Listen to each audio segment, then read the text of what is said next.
Hey there, have you ever looked at your spider plant and just thought, I wish I had more of you? Well, you're in luck because today we're going to break down just how easy it is to propagate spider plants. It's one of the most rewarding little projects you can do. I mean, seriously, who wouldn't want to take one happy plant and turn it into a whole bunch of them, filling up your space with all that green? It's like magic. And you know what the best part is? It costs literally nothing. Your plant gives you everything you need to start a whole new generation. So here's the plan. We'll start with the little gifts your plant gives you. Then we'll see what simple tools you need. We'll compare rooting in water versus soil, check out a couple of other really cool methods, and then wrap up with how to care for your new plant babies. Super simple, I promise. Okay, first things first, let's meet the absolute star of the show, the spiderette.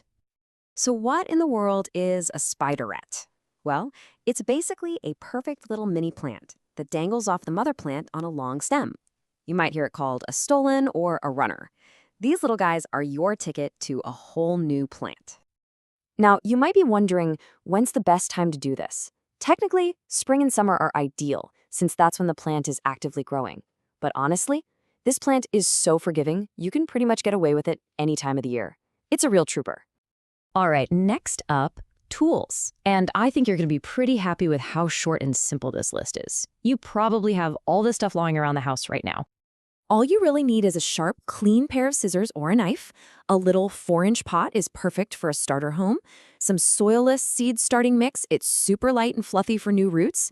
And if you want to try the water method, just grab a clear glass jar and some water. See? That's it. Okay, now for the fun decision. How are you going to root your new plant? Let's look at the two most common ways to do it, the water method and the soil method. So the water method is super popular, mostly because you get to see everything happen. First, you just snip a spiderette off its stem. Then pop its little base into a jar of water. Just make sure the leaves aren't submerged. Find a nice spot with bright but not direct sun, and if the water gets murky, just swap it out. Before you know it, you'll see roots, and that's when it's ready for a pot of soil. So, how long do you have to wait for those roots to show up? Probably not as long as you think. Get this, you'll likely start seeing the first little white roots poking out in just about a week, maybe 10 days. It's so fast and incredibly cool to watch. Or you could go with the soil method, which is even more straightforward. You do the same thing, snip off a spiderette, but this time you plant it right into a small pot with your starting mix. Just get the soil a little damp, not soaking wet, put it in that same indirect sunlight, and just let it be. So, which one should you choose? Well, here's the deal. The water method is super fast, and it's just plain fun to watch the roots grow. But those roots can be a little weaker at first when you move them to soil. On the other hand, the soil method might take a bit longer to show progress, but it grows stronger, soil-ready roots from day one. It's an especially great choice if you see a spiderette that already has tiny little root nubs on it. But wait, there's more. Beyond those two methods, we've got a couple of other really great options. And one of them, according to our source, is actually the easiest way of all. Now you're interested, right? Okay, this is the stolon method, and it's pretty genius. You don't even cut the baby off first.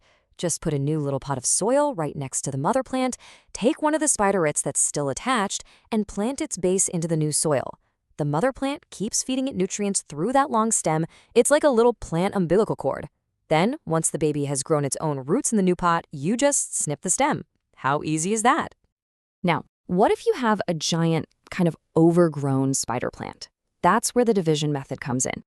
For this, you'll want to carefully take the whole plant out of its pot. Then you can gently pry the root ball apart into a few smaller sections. Just make sure each new clump has a decent amount of roots. Then you just repot each one into its own pot. Boom, you just turned one big plant into several smaller, healthier ones. All right, congratulations, you've officially made a new plant. So now let's talk about the super simple care it's going to need to really thrive. Honestly, these plants are so low maintenance. They just want bright, indirect light, so not right in a harsh sunbeam. Keep the soil moist, but definitely not soggy. Watering about once a week is usually a good rule of thumb. They're happiest when it's warm, so try to keep them away from cold drafts. A good potting soil that drains well is perfect, and if you want to give them a little treat, a bit of fertilizer once a month in the spring and fall is a great idea. Let's wrap up with two of the most common questions people have. First, why isn't my plant making any babies? It could be that it's just too young, or maybe its pot is too big, so it's focused on growing roots instead. And second, do I have to cut the babies off? Nope, not at all. But trimming them off can help the main plant save up some energy, so it's not a bad thing to do either. I just have to share this quote from our source's author, a master gardener named Les Ingalls. He calls himself a tree-hugging dirt worshiper. And I just think that's perfect. It really captures that love for getting your hands dirty and watching things grow, which is exactly what this is all about. And there you have it. You are now fully prepared to go out and make an army of spider plants. You've got 4 different, super easy ways to do it. The only thing left to ask is, which method are you going to try first? Have fun with it.